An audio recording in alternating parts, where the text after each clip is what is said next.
Well, it is a rainy, dreary weekend in the Northwest, but the Seahawks are looking to make it a little bit better with a win against the 49ers. Jen Mueller alongside John Boyle with the three key matchups that the Seahawks will need to focus on to get that win. And let's just start with a different quarterback playing for San Francisco this time around than earlier in the season. Yeah, the 49ers made a change, went back to Colin Kaepernick, who the Seahawks know well. They've seen plenty, and he's looked like a really good quarterback of late. He had his struggles kind of getting back in the swing of things, but he's played well, especially his last 2 weeks. He's thrown 4 touchdowns, only 1 interception, completed 69% of his passes in those 2 games, including a win for them last week. So this offense is starting to show some life for them, and the quarterback's the number one guy and is always with a mobile quarterback. It's not just stopping him in the passing game, but that front seven's got to keep him from running around and making plays with his legs. Yeah, the Seahawks defense notes that he is throwing with more confidence, and confidence is something that the Seahawks want to have in their running attack this week. Yeah, it's been a weird year for the Seahawks running the ball. Injuries have been a factor. They just haven't quite looked like a normal Seahawks running game. And then they had that stretch of 4 straight games.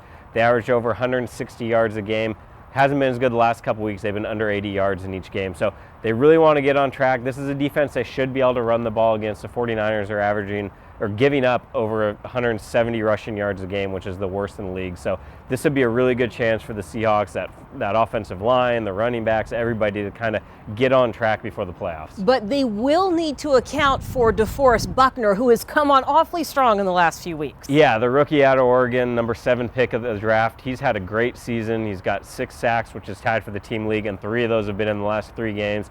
70 tackles. This is a guy who's on the field pretty much every snap. Really dangerous player. Mostly spends the time on what will be the left side of the Seahawks line. So going to be a big test, especially for Glowinski and Fant, to keep him in check and kind of get everything going both in the passing game and the running game. Well, those are the 3 key matchups for the Seahawks on Sunday. Make sure that you tune in on the Seahawks Radio Network. Catch everything John has to offer at Seahawks.com.